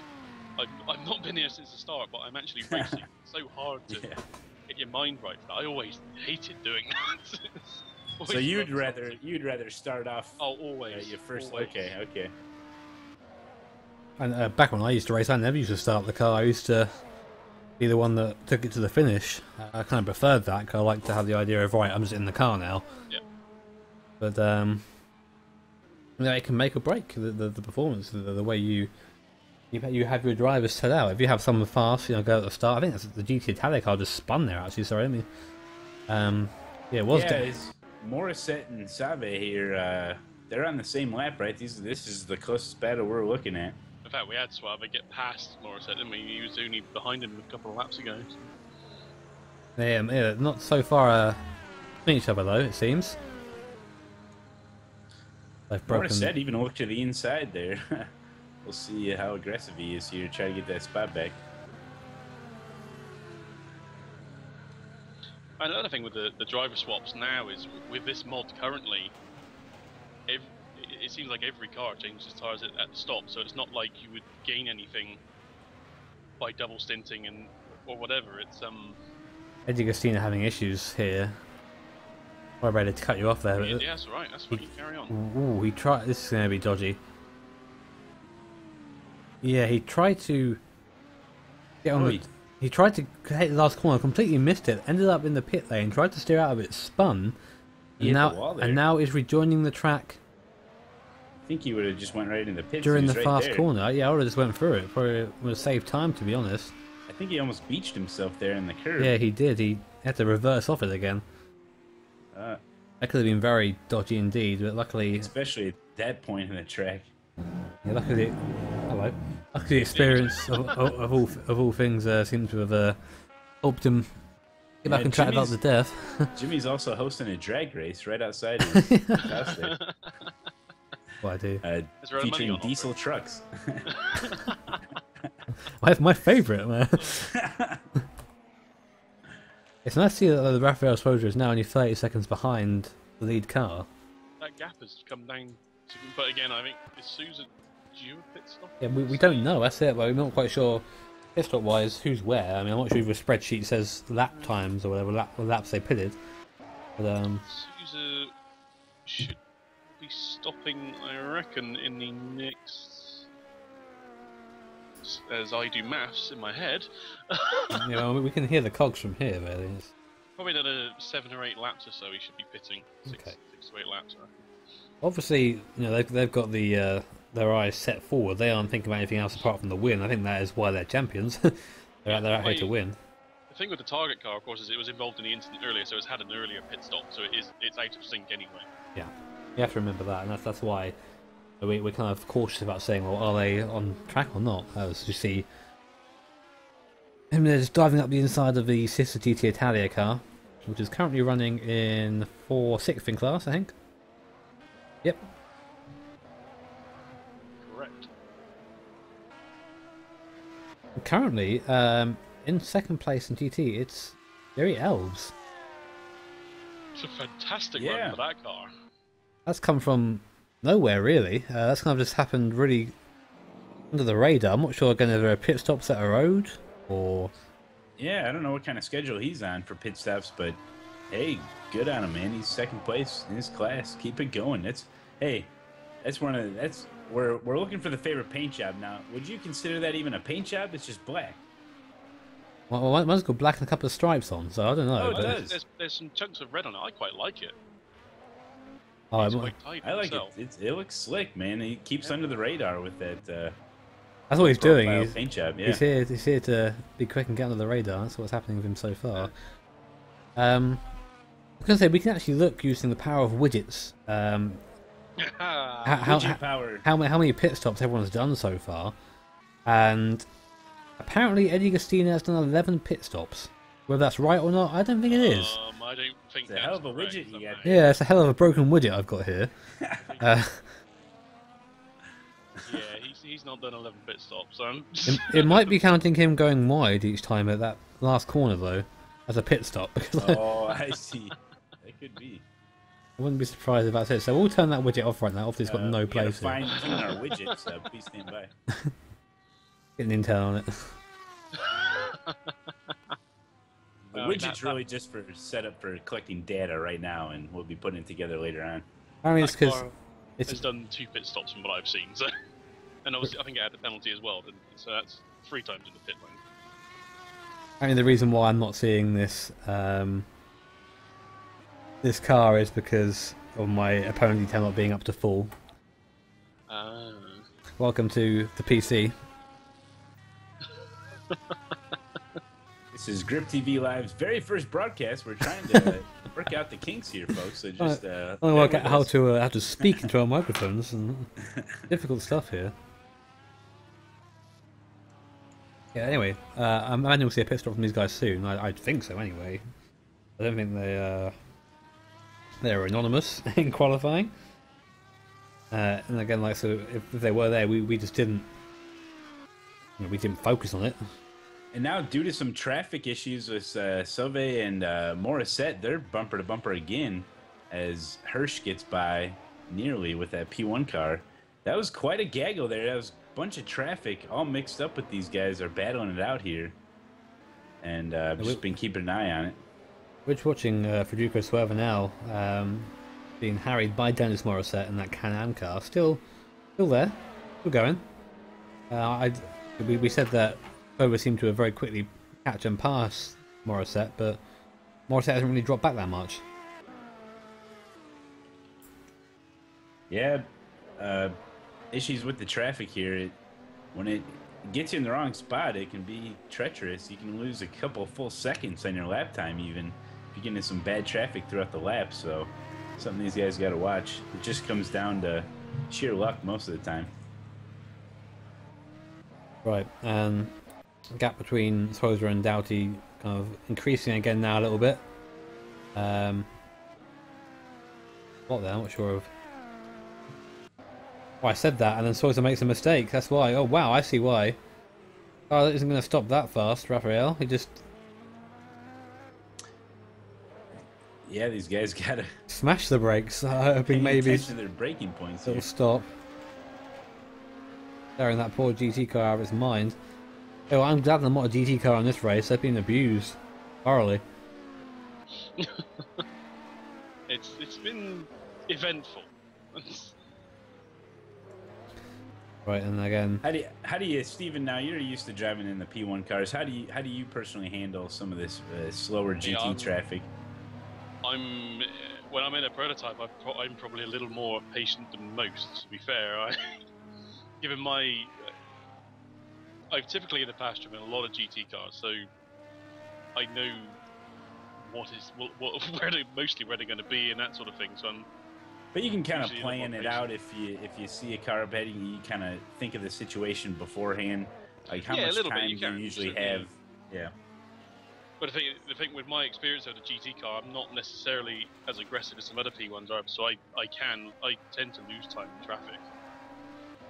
Yeah, see, now I would be in the situation of driving one of those slower GT cars, and for that case, sometimes I'd like my rearview mirror to be about triple the size, because I'm checking that thing more often than not and trying to plan out a move, or when to get the hell out of the way, or when to take my apex really quick so I can get through the corner before they catch you. So we've seen major issues here today, but otherwise, I mean, you have to understand a lap-to-lap basis how many times traffic is getting by, and how well they've been able to handle it more often than not. But you're always going to have those issues, but it is crazy to watch the speed difference here. Well, it's microclass racing, isn't it? Like, it's all about handling yourself in slower traffic or in faster traffic in the GT car's case. I mean, people say, it's up completely to the prototype to pass, but it's not. The GT car needs to do its part as well. It needs to stay on a predictable line. We saw a car earlier, I forget which one it was, just weaving almost to try and get out of the way, and the prototype have already gone, to the other line, the off line to overtake, because it can do that. But then it was, it gets caught unaware, and then that's when crashes happen. So you have to be really careful there. Yeah, definitely. I mean, you can only make so many last second maneuvers there to save you from some contact, and most of the time it's better off just to keep it safe and let off a little bit, and just try to time it out the best you can. I mean, just as we look at how we're going down the straight, I want to just remind everyone who it is you're watching and say welcome to the lovely, awesome GripTV broadcast.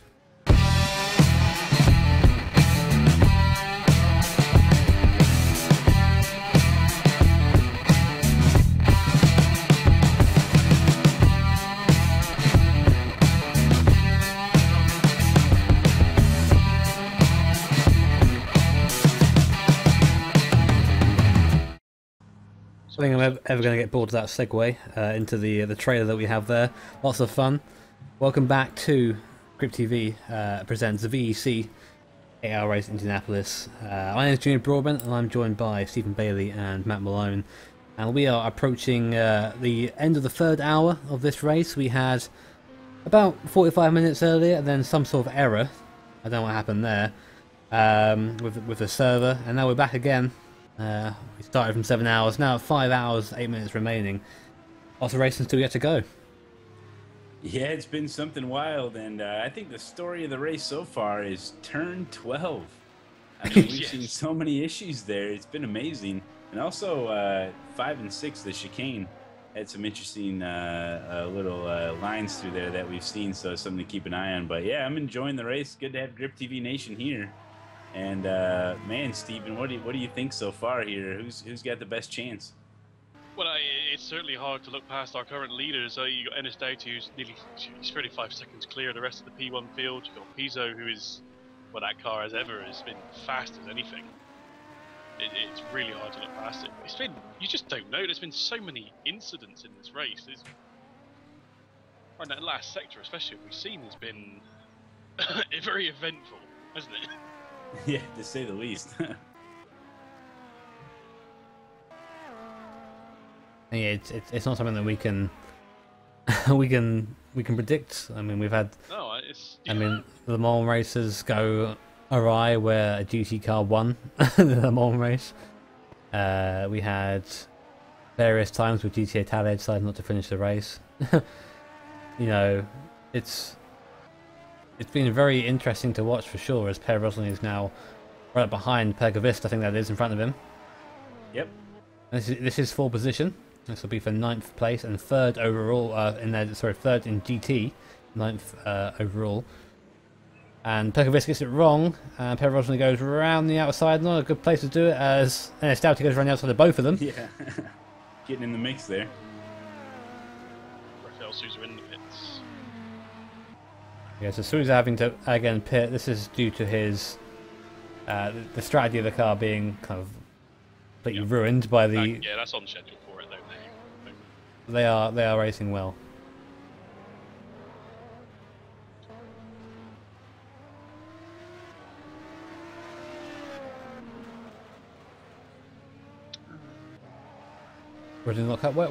Whereas next competitor for Rosalie is Jerry Elbs, who's still in 2nd place, and he is coming around the last corner now onto the straight, and he's not so far behind. There's a pit straight between him and Daniel Pizzo. I'm not sure what kind of gap that is time-wise. We can get someone on that very quickly to see what kind of gap that is, because I can't show that here, unfortunately. I can't find that on my little. Sorry, was there a gap between? I was doing something for Timo. GT leader and GT 2nd place. GT 2nd place is. They are not on the same lap, but it looks they are a lap apart. I see. There you go. That's incredible gap now. Wow. That's... There you go. Then that was me being silly and not looking at laps, but the GT Italia car really. I mean, its dominance, it seems. Well, so we've seen the pace that car has had all season. It's been fantastic. It's only been some bad luck that has stopped them from winning more races. I think a lot of bad luck, considering they're lying 4th in the championship. They are trying to overhaul the Rare Endurance team, which are currently a long way back. I think they're in 15th, is 10th overall in their class, I think, or so. They are maybe even a bit further back than that, maybe 9th. But at that rate, I believe that they will take the 3rd place in the championship if they can, and bring it home, which has been the issue so far in these races. Bringing it home has been proven very difficult. That's what it's all about. 8-hour race. I mean, you have to finish to put up any type of points here, and yeah, nature of the beast. Well, so we have. Oh, gone. Jay Eklund was turned around going into turn 1. Have a look. In fact, yeah, Badgie just drove straight into him in turn 1. Came from miles back. Well, there you go. That's an example of how not to do it. Lost Jay Eklund a lot of time. Maybe some damage there. Looks like this whole F1 CL team is. No, I don't know. They're not making the best first impression, I have to say. It's very aggressive, we could say. And again, first impressions tend to stick. It's very important here, especially in a community that's so small, about having a good first impression. You know, the reputation does carry. We see that with people in iRacing. There are certain people who have a reputation of being, very dirty drivers, and everyone knows about them. Yep, that's why people have lists.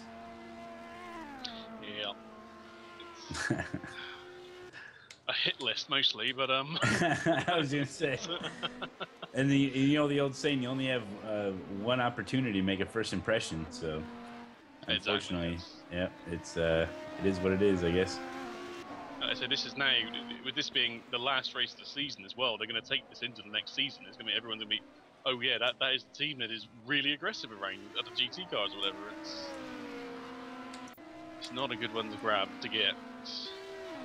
We've got John Fabricius back in the TS Racing Lamborghini now. That car was on its own schedule. A lot of the cars are on their own schedule now. Lee Allen in the pits as well for the satellite car. So I think it's just him and I don't know if Jonathan's running today as well. Might just be Lee and Ryan. Hard to say. Interesting to see if anything will come from that Badgie and Eklund incident. I don't think anything has. But that wasn't a good way to get the traffic past. No. I think if Jimmy sees it, there might be some repercussions for that one. Quite Robin. rightly as well. Robin Toll getting it wrong, going left, going on to the old part, the 2013 configuration. Did he want to go up onto the banking? No? He thought about it, I think.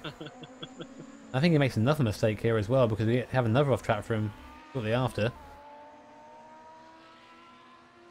And Jerry Elba's off track as well. Or he may be pitting in, because... Yes, Jerry Alba's in the pits. Okay, so he just brushes the foot walls. He lost the rear end of the car. have a look. Braking. We've seen people do that, haven't we? We have. It's like we saw Bonatti do it earlier as well, but he really lost. He hit the front end of his car on the wall. The stop is also on schedule for Elbs. Question we have from Roman Rob in the chat is how many teams per car? Yeah, team. there you go. We've got anything 2 to 5. Yeah, 2 to 4 or 5. Yeah. I think you'll probably see a max of 4 in this sort of race. Ideally, an 8-hour race, you probably, I'd say 2 drivers is certainly enough. I was just thinking about that. I mean, you have to run the same setup, right? So Yes, you do. to be able to form a setup around just 2 guys is going to be a heck of a lot easier to try to fit it to 3 people, or even more. So, yeah, 8 hours. You could run 4 each. I know in the past when we've run even 3 drivers, it's been getting a setup that sometimes we've had a setup that works perfectly for 2 but doesn't for the 3rd. So it's really tough. I mean, I remember when I raced for Oracle, the 2 guys there always ran a very stable setup so they could get through the race, but it wasn't the fastest in the world, and I had to deal with that because otherwise they couldn't finish the race, you know. So it's very much give and take in endurance racing, both with your competitors and with your teammates. Part of it. Wow, we've got Gerrits is off the road just before coming onto the pit straight. It's striking again, Malone. It's... Yeah, go. boy, here we go. And Garrettson, there they go. He just goes wide. How many times have we seen that today? And there's not been a time where it hasn't spun someone away from the track, you know. It's like he's stuck in the gravel. I mean, in one of Bonatti's offs earlier, the gravel nearly rolled his car over. Oh, wow.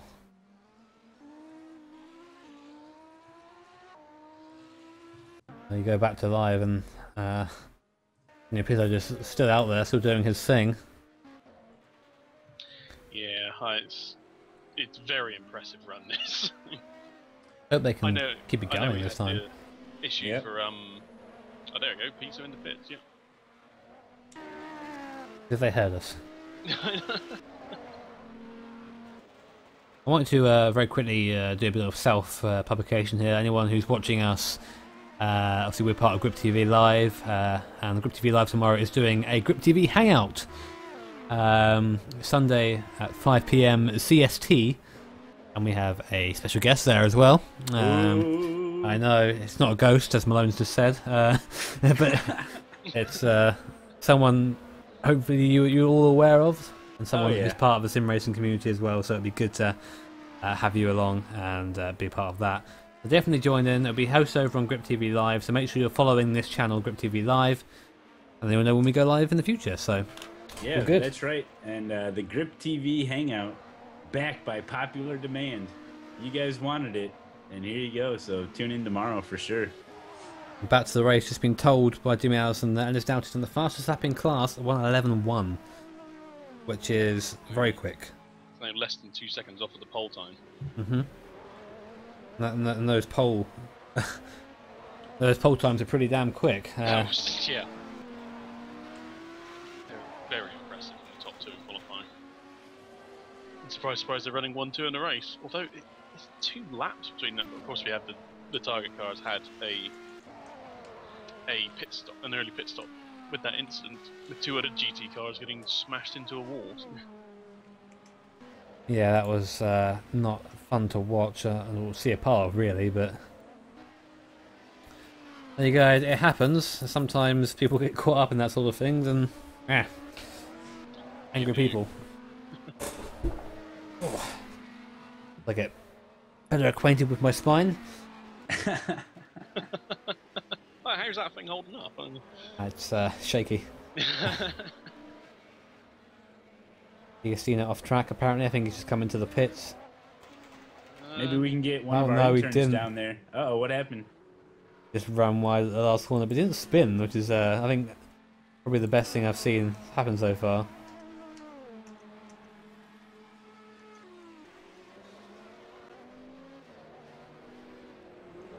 Big braking zone there. Got away with that, didn't he? Yeah. That was... And Mike Kirsch now just cars through traffic in the eco-friendly car. He's running 4th, not so bad so far. Satellite, I would have thought would be ahead of him by now, but a couple of issues with Satellite involving spins and whatever. Now they're down in 5th place. I'm not quite sure how it's going to play out. But again, it's something we're going to have to keep an eye on. Saying that, I think that's a Satellite car in front. That could be to lap, actually. Could be to lap Lee Allen.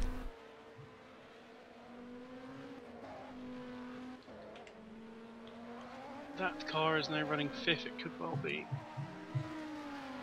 Yeah, okay, so while we're watching Mike Kirsch go around, I think that something else we should mention in terms of GripTV, just to do a little bit of self-publishing again, is our video contest. I'll take it away, Malone.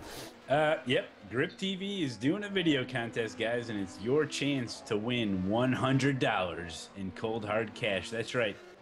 Not iRacing credits, not Steam credit. Nope, this is cold hard cash delivered to your house in a $100 bill. We'll send it right to you. But it's a video contest, and what we're looking for is GripTV Nation to head out there. We know you guys are super talented when it comes to the tech and, you know, computers in general. A lot of artists out there. We've seen a lot of it already, but we're doing a video contest. Your chance to make some waves here as we try to do something special right here at GripTV. So what you do is you make a video that kind of shows what GripTV is all about. You know, we got our casters, Jay plays, myself, Jimmy, and Timo, and everybody. We want to get everybody involved. So you make a little video, not longer than 5 minutes, submit it, and your chance to win $100. And you have up until October 1st, so almost a full month here to be able to make your video. And you can find some links. Let us know. I can direct your browser to where you need to go to find some raw footage and some replay footage. So I want to get everybody involved, and good luck.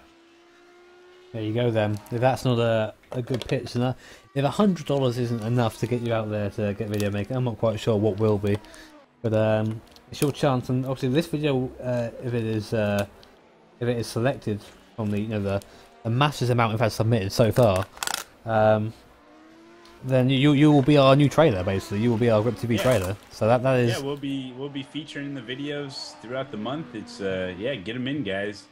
You know. It could be 2 minutes. Yeah, it doesn't have to be the full 5 minutes. Sometimes it's short and sweet. It's a hell of a pay rate, isn't it? 2 minutes for $100, Christ. There you go. And the winner's going to end up being featured in each channel with their video credited. So there you go. It's something to think about while you watch Christian Mayer, who took over from Jerry Elbs, still running in 4th at the moment, and Per Rosley in 2nd. That's incredible from Rosenly, isn't it? Really, from where he was to now be running up there in 2nd place in GT again. And they may be slightly off schedule, and they are a lap down, but there you go. And Eddie Castina apparently goes off track again. Does he go into the pits or not? He does this time. Yes. It is on purpose. Okay. I meant to mention that. You never really quite know with Eddie, unfortunately, at this point. He's had real issues with that last corner. And it's Doughty now on lap 101 with 4 hours, 52 minutes and 40 seconds to go in this race. So it's 8 hours race in Indianapolis. I forget just how short this lap is. You're looking at 70 to 75 seconds for a lap for the top class cars. It's not long at all. No. Yeah, I mean this. It's not a long course. A lot of it's quite high speed as well. Well, once you get the middle sector anyway, so it's done very quickly. I thought more likely the oval incorporated more, more entire oval lap when you do this, and then it's a lap done. I never thought I'd hear Jimmy say that. We need to get more of the oval involved. Mark it down, folks. Never heard before. Dennis Dicey has just spun coming out of the second last corner. Another victim. That's very interesting. Here we go. Yep. Oh, he just got it wrong. Look at it. And then, well, he got it wrong once and got it wrong again. These prototypes in the low speed just look horrendous. Yeah, they do. It look just real lack of mechanical. Well, I didn't say that Rodrigo Borg was in the car, and I only know because he's just spun off somewhere. I think he's taken John Fabricius with him. He did. That looked like netcode to me, like really quite far away. Hmm. Also had Van Doren get into the JERR P1 car. The ball bit in the car and having to lose all this time sitting there and waiting for people to go past. He's not going to be happy with that, is he? Ooh, and Jay Eklund and Badgie, looks like they got ahead some contact there.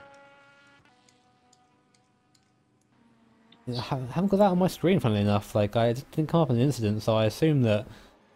Thing is. Oh, there was, yes. It looked like Eklund just lost the rear end of his car into Badgie. There wasn't anything Badgie could really do. It wasn't much of a touch, but. The Allen off track again here. And he just forgets to turn in for the chicane. Goes wide. Very late. Does slow down though on the exit. So I will say with that chicane, having driven it a little bit, it can be quite hard to actually spot the turning point for the left-hander. Barry Hedrick takes place from John Fabricius, who spins at the last corner, or second to last corner, or third to last corner. Oh, Jimmy, you can count. Again, it's just little incidents are creeping in again, aren't they? Is it where the tyres now, the GTs are wearing it a little bit? Is it the new drivers coming in as well, who are kind of unprepared, you know? Like I said, it's very weird coming to a race at the halfway point when there's people around you and immediately go out the pits and be at 100% and be quick and be fast. It's very difficult and a very hard skill to get right. And both of these classes of car are particularly tricky to drive. Yes, I mean they both have their. Yeah. You see, in the slow corners the prototypes suffer, and the mid-speed corners the GT suffer. There's not really anywhere safe on this track for either car. All about. I didn't realise we had Campini get into that. Oh, he did, yeah. I knew the car stopped, but I didn't realise there was a driver swap. I even saw that and didn't even register it. Yeah, Michele Campini in the car. They got out from Daniel Pizzo now, so that's a second driver. So. Not many drivers in the race that started, apart from, of course, Per Rosenley, who doesn't actually get out of the car ever. And if Doughty's still in the car as well. I think he's actually welded to the seat, to be honest. Yeah. I'd be surprised if it's he's stuck in there with all the sweat he's put in to get back into second place. I mean, look at him. This is a guy who had a big incident early on in the race, no fault of his own. In the pits, that team for quite a long time, and now back up to second place, so doing a good job. And the Allen off track again, really having a rough time of it out there. And guess where he spun? I bet you can't. Oh my, is it really? Yeah, it is. Again. Oh, I wonder what it is about that corner that is so. I've had problems with it as Maybe well. there's A little bit few laps I did beforehand. It's still struggling. Look at him. He's such a tricky corner. Well, it's like the thing when you sweep to the outside of the track to then come chop back and take the apex. There's a little bit of the curve. It starts curving round, and then it straightens up again, and then there's another almost apex in the curve. But this was just one you're actually aiming at. Mm-hmm. Well, we're being told right now by Jim Anderson that for information, there is currently really bad weather where the race server is located. Oh. So this could be interesting. Thunder and lightning. That's the worst kind of weather we want. So we're probably all going to explode in a minute. Let's hope the server can survive. Yeah, fingers crossed the server is alive. Here's Doughty, lap 105, across the line. And he has a lap over the next driver, which is Rodrigo Borba, so nothing for him to worry about at the moment, is there? Not at all. It's a position that R4R are very used to, being out in front by themselves, and then hopefully, touching wood, that nothing happens this time to them. It's happened so often in the past. You almost expect it. I think back to season 5 with Le Mans and R4R were leading. They were going to win the championship. They then disconnected. The champion was then leading, and they were going to win the championship. And then they disconnected, and then Moss Wrench won the championship because they were still on the team at the end. Like, you know, it was so unpredictable. It was drama-filled stuff, but I felt so bad for all the drivers. You know. Yeah, it's not the way you want to do it. You put in that much effort just for your connection or a blip on the server or whatever it was to to cause that. It's so almost demoralising, really. You question why you bother sometimes. Yeah, I'm done with this. Yeah. Well, you do. Some people put so much effort into it that when that happens, why? What am I doing? You know. Talking of effort, another faster sat from Doughty, a 1:10.95 there.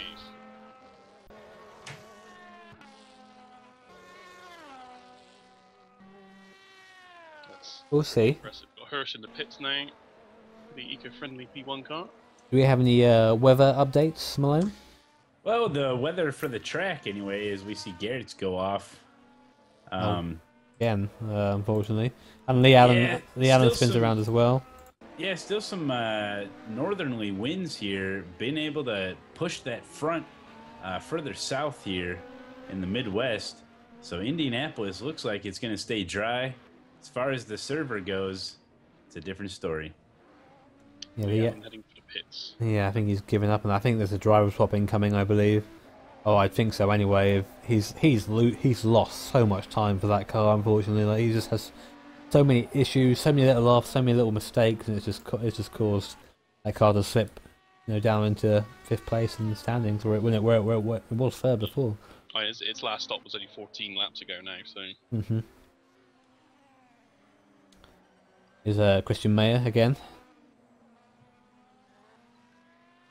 I've been told, apparently reporting an off track on my thing. It's looks like, yep, that corner that we all love. Yeah, and that is the different part of the configuration, right? I mean, that's and he's gone to the oval now. He's gone to the hills. Here we go. Borba reporting is off track as well. This is interesting. Where's this? I have an inkling as to where this is. It might well be, Oh no, it's not. He just goes very wide at the oval to avoid the GT cars. That is classed as an off track, so I wonder if that's something that's going to be picked up on at all. Well, that's where we saw Ennis Douch's car when the incident with those two other GT cars. Yeah, I mean, in that part of the track, it looked like he was coming back on the track. So I mean, you could argue like he shouldn't have been out there in the first place, but that's it. I'd want to see it again after. Yeah, I mean, it's something that does need to be replayed. It's very hard to make a decision based on that, and the stewards, I think, are going to be doing the same thing. There's been no action against it so far. Maybe look at it afterwards, but at the moment, everyone's allowed to race. The Ryan Walker back in the car, we were confirmed, but the damage has been done. 3 laps deficit between him and Mike Hirsch. Oh, ouch. That's... Unless there's issues for that car, that's going to be very hard to make up. Because we are only coming up towards 2.5 hours into the race. Into this, well, what is effectively a 7-hour race now with the first the red flag. All good for me. We get to end a little bit earlier. I kid, ladies and gentlemen. We're dedicated. We are. And the yellow flag in the last sector. Mike Hirsch is off track. Oh, hello. So he actually spun it coming into the third to last corner. This whole last section is just a pain in the... It is. We've seen so many incidents down here. But no one seems to be able to... It's just the breaking points there. I mean, you imagine they'd back him up a little bit here, don't you think, after all these issues they've seen? Maybe it's like an issue with tyres, or just the brakes locking after wear. I don't know. It's really difficult. As the car kind of settles in and the dynamics do change, maybe the breaking points change and they just can't judge it right. Well, and as well, of course, the sun was also, of course, moving its position, so it does change your vision going to certain corners, and it can be hard to pick out a breaking point.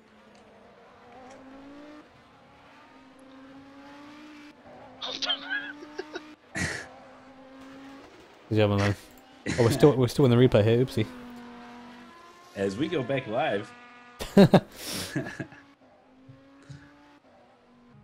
here is Mr. Badger again in the F1 CL car. These guys have been pretty prolific, I guess, so far. Very much in the wars of every car they come across, but driving around at the moment, driving okay. Federico on into the pits. Indeed he is. It's Suave, let's see, number 60 car. And Garrett's into the pits, Cone Garrett's at DHL Audi. Yeah, I did see him apparently being off track. He had a spin, I think. Yeah, he had a spin coming in. I think it's turn 7. Just trying to get off the corner quickly, and he actually put it in the wall. We actually touched the wall a bit. We might have some damage. It wasn't a big hit. It was a kind of a tap, but damage could be there nonetheless. Unlike the cars that I race in these